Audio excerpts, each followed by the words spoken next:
Hello, my dear ones, and welcome to online classes. In my last class, I was discussing a beautiful lesson that is glimpses of India, under which there are three stories. First one is a baker from Goa, and second Coorg, and third is tea from Assam. My dear ones, I was discussing the first story that is a baker from Goa written by Lucio Rodriguez. My dear ones, you saw in my last class how children were eager or they used to wait for the baker or the for this padder who is to visit twice a day in the areas of Goa. My dear ones, I've explained in my last class about the culture of Portuguese and their food habits, the influence of their food habits upon Indians, especially upon Goans. My dear ones, here the word comes, the word loaves, which means, as I've told you yesterday, bread. The pound in local language we call it pound of bread. That is loaves, and it's a special item made by Portuguese and which is carried on by the other bakers who are still there in Goa. My dear ones, you studied till here. Sometimes it was sweet bread of special make. The children used to run towards baker when he used to visit the house. When he used to come near the home door, the children used to rush towards him just to choose carefully the bread bangles, not to buy the loaves from him, because the maid servant of the house is to do that. How they is to buy loaves from him, whereas children, they were eager to choose carefully the bread bangles. Let's see further, my dear ones, what happened, what the author has explained about this baker. The baker made his musical entry on the scene with the jing zang sound of his specially made bamboo staff.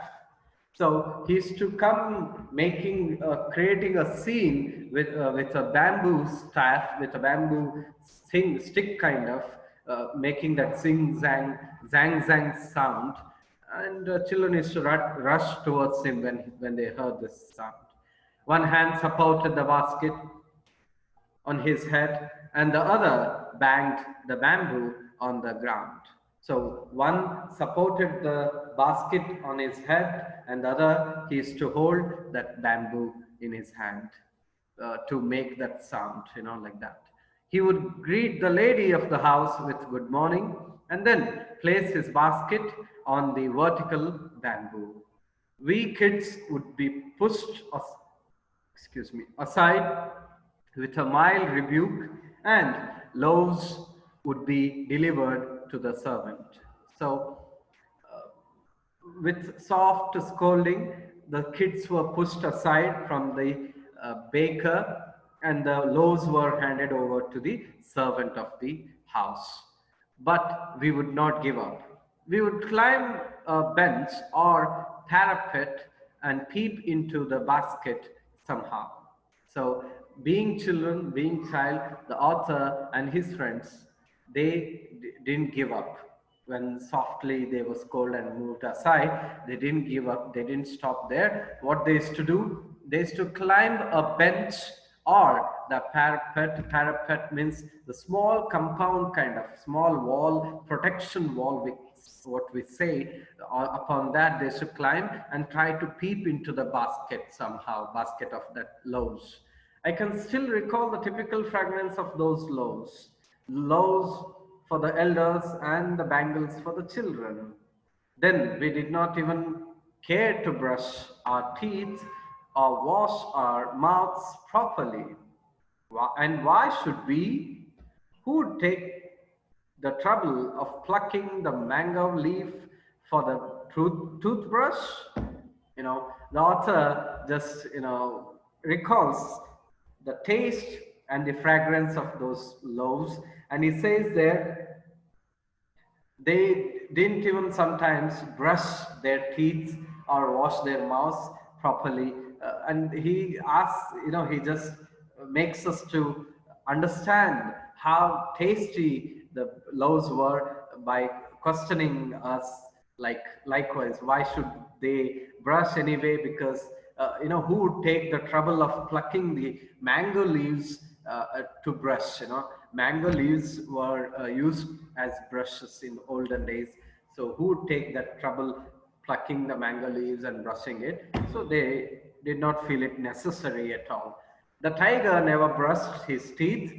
Hot tea could wash and clean up everything so nicely after all. So author says, he adds little humor there. He says, tiger never brushes his teeth, and anyway, this hot tea could wash and clean up everything so nicely after all.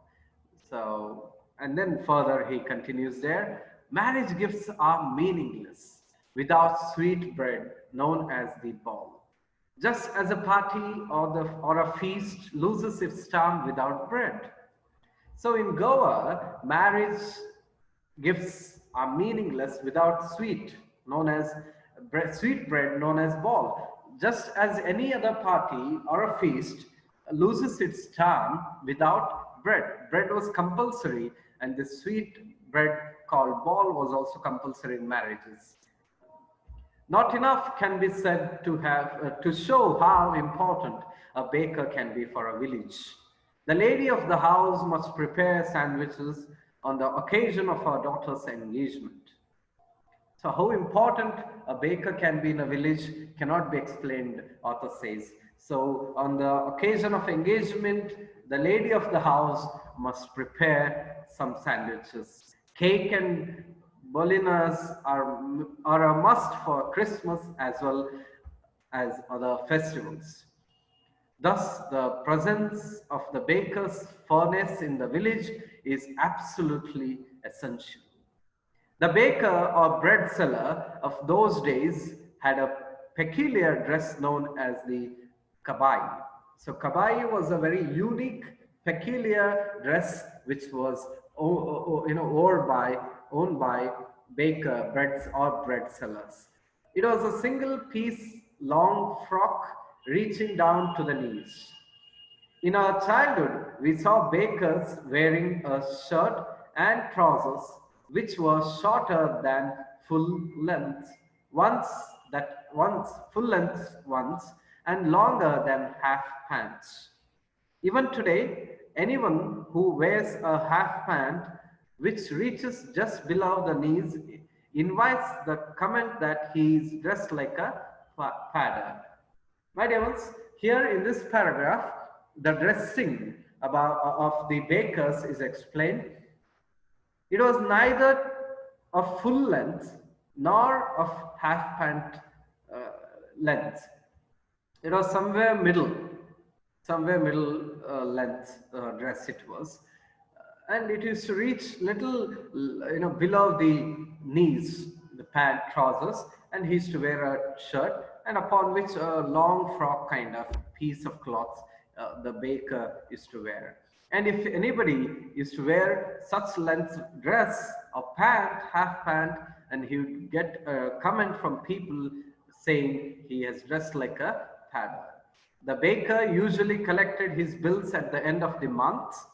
Monthly accounts used to be recorded on some wall in pencil. Baking was indeed a profitable profession in the old days. The baker and his family never starved.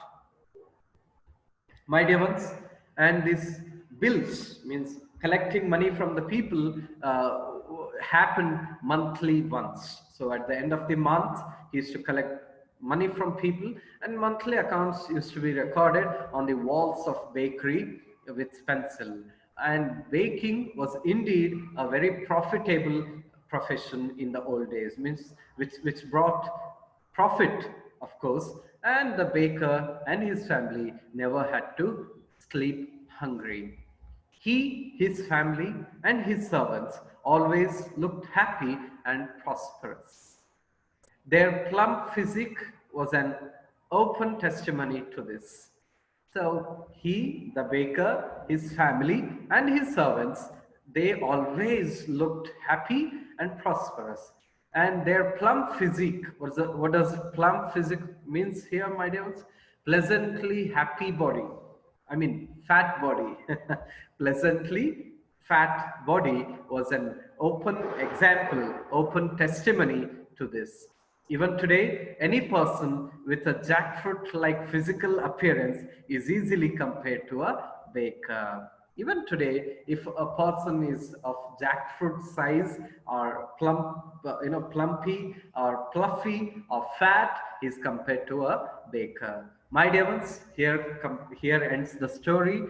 A baker from Goa, first story from Glimpses of India, written by Lucio Rodriguez. My dear ones, I hope you have understood this. If you have any kind of doubts, you can ask me. Thank you. I shall conclude here itself.